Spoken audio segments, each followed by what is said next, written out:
here to rescue the human beings who are being enslaved on this planet and forced into a paradigm of a super oligarchy. This is the level of the transformation. This is the level of the revolution, if you want to call it that. It's not guns, it's consciousness. What a mind child. So you're here to save the world. What do you say to something like that?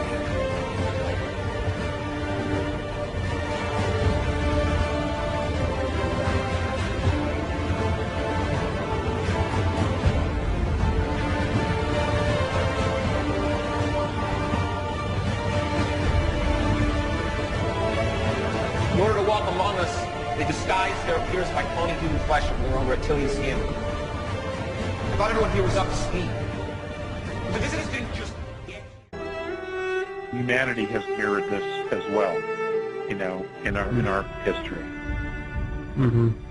So now what you have is the doors are closing behind this group. I know there are some basically saying it's over, and that is absolutely so far from the truth. And I'll give you an analogy of why that's so far from the truth. Okay. Now it's clear that they're backing up, you know, and they're beginning to know that they're cornered. Okay. Mm-hmm. But it isn't over because we're between them and the good guys. Right. And for the most part, humanity is completely unaware of what's really going on around themselves. Yes. Okay, so humanity's in a very precarious position. But I'll just give you this analogy. You even hear it with some of these speakers saying, oh, you know, a brand new financial system's coming in, and it's going to be miraculous, it's going to be absolutely wonderful, it's going to replace the old system. Well, the old system was based on a fiat currency, Mm-hmm. and they only last about 80 years. So it's coming to an end, okay? Right. It has reached its pinnacle of putting everybody in debt. So what we have now is we have a new financial system coming in. This is an Earth financial system. Mm-hmm. However, it is being managed by other personages who are not solely human. Right. And what you basically have is you have, at this point, there were 4 countries that were not part of the Rothschild banking system. They were North Korea, Cuba, Libya, and Iran. Well, we know Libya is no longer not a part of that. Right. They're no longer free. They're now part of the Rothschild banking system. Right. The next will be Iran. And we're already hearing the rumblings about going to war with Iran and making them the bad guy. Okay? As far as North Korea and Cuba, I don't think anybody gives a shit about those 2 countries. Right. Okay? So, this should show everyone that what they're hearing, that it's over, it's time to relax, you know, kick up your heels, you know, open a 6-pack. It's way premature. Way premature. We should be liberated. The people on Earth who aren't in cahoots with the evil extraterrestrials are going to be liberated at some point in the future. Yes, that is true. It is definitely happening. It wasn't until shortly after they really started paying attention here that they really began to realize, you know, more about us and who we were and our potential as a humanity as well. Those were afterthoughts in the beginning. I see. Now they're coming more and more to the forefront, and we as a humanity are being considered a critical part in this, which is why, you know, we've had, as you so well put, that friendly ETs have been coming down here and blending with humanity and doing the best that they can to help raise consciousness. That's a tough job. Oh, it's not a job I want.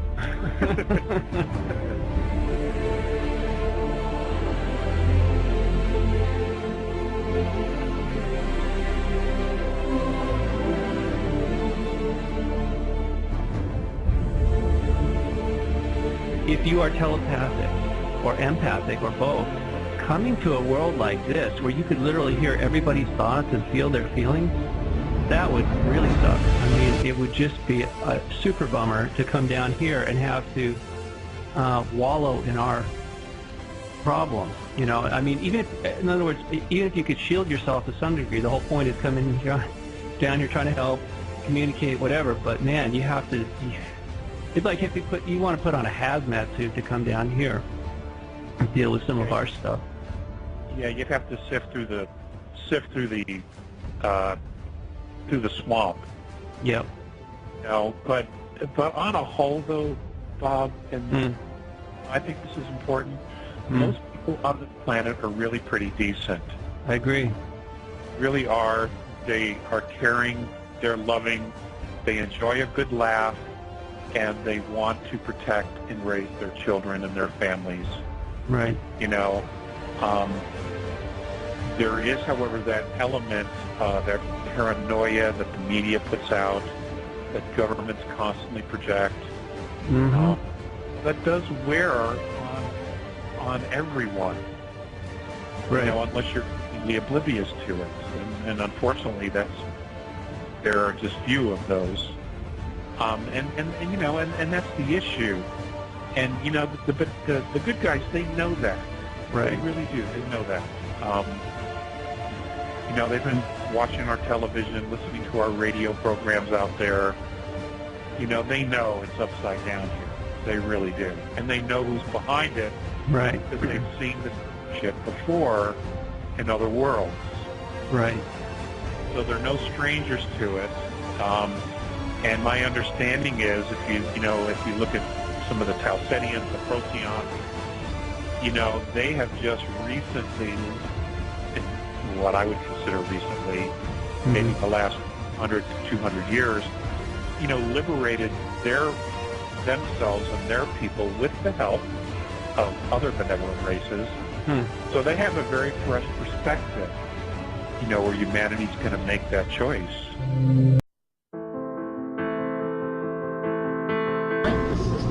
We've been reprogrammed. These guys are in charge. They're still here. We had a question. You said do not go to the light. Yes. So there are three voices by Bob Monroe with the Monroe Institute of Applied Science in Virginia.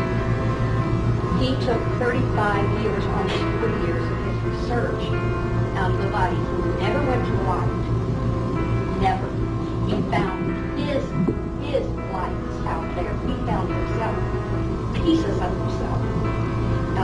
So now what you're saying is really making sense. Well, I hope so, because you know what? Doesn't it bother you that everybody says, don't come and go to the light?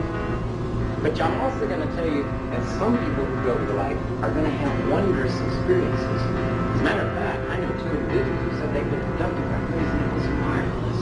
It was wonderful. And you know what? If this person, one of us, comes into the light, is set back, and she's programmed to tell us it's a great thing, that's the point. Trying to do anything they can to get us into the light, to allow for the affections, to permit the praise for being so. And if it works for you, it's okay. But I'm suggesting there's a trap. Because they who built the Matrix were smarter than the Phoenicians, Egyptians, Hebrews, Babylonians, or even the Greeks ever were. And it causes me to wonder just where we did come from, and maybe even where we've been. Really were benevolent beings out there. Why aren't they in our living rooms and on TV helping us? Why are they always hidden? Why is the government trying to say there's no such thing as a UFO? When what we should be asking is, who are they and what are they doing here? That's what's crucial. And they're saying, well, such thing as ETs, and some of them are benevolent and some of them are... Well, look, yeah, there are some good guys. There are a hell of a lot of bad guys. These guys are the ones that are trying to keep the system going, and they're trying to keep us under control. And every once in a while,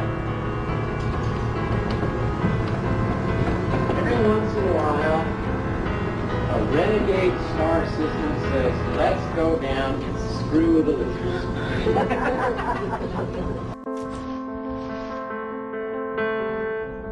At last. I imagine that right now you're feeling a bit like Alice, tumbling down the rabbit hole. Let me tell you why you're here. You're here because you know something. What you know you can't explain, but you feel it. You felt it your entire life. There's something wrong. You don't know what it is.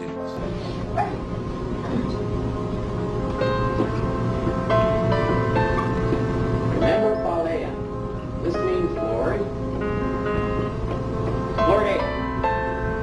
Left. He said, screw it. My son came in, he kicked me out. My brother kicked me out. My dad's upset with me. Planets and worlds and reptilian creatures. I mean, I think I've got it bad because I've worked against a lot of systems, but man, he took on worlds, he took on empires, he took on a galaxy. And he said, I've had it.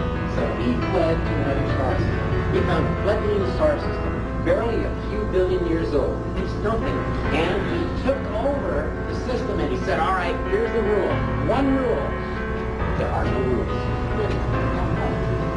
Rejects, renegades, pissed off with the system, people, you can come to my star system.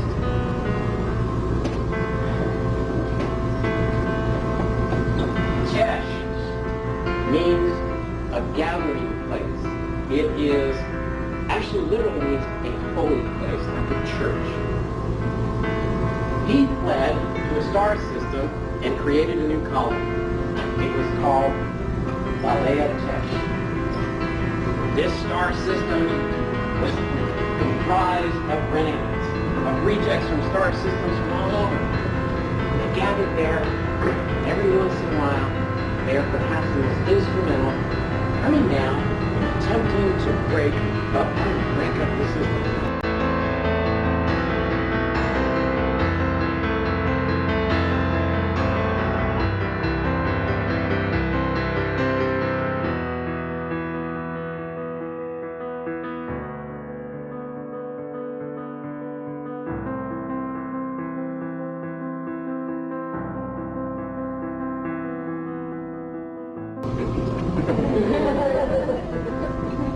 The SAR system Baleatish.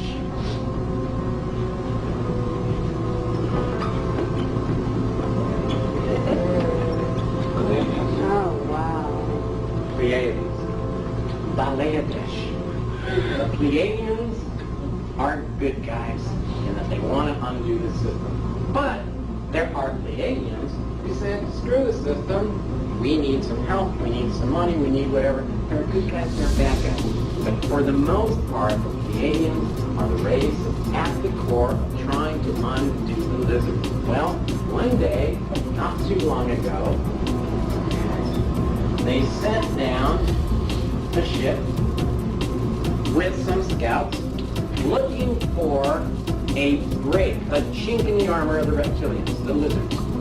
And they found a corridor where there's a tremendous amount of travel, very crucial to the lizards. It's like I-10, the Peshmer 10. There's a corridor that runs through the Four Corners area. And they were looking for a way to break down the system, this corridor. Unfortunately,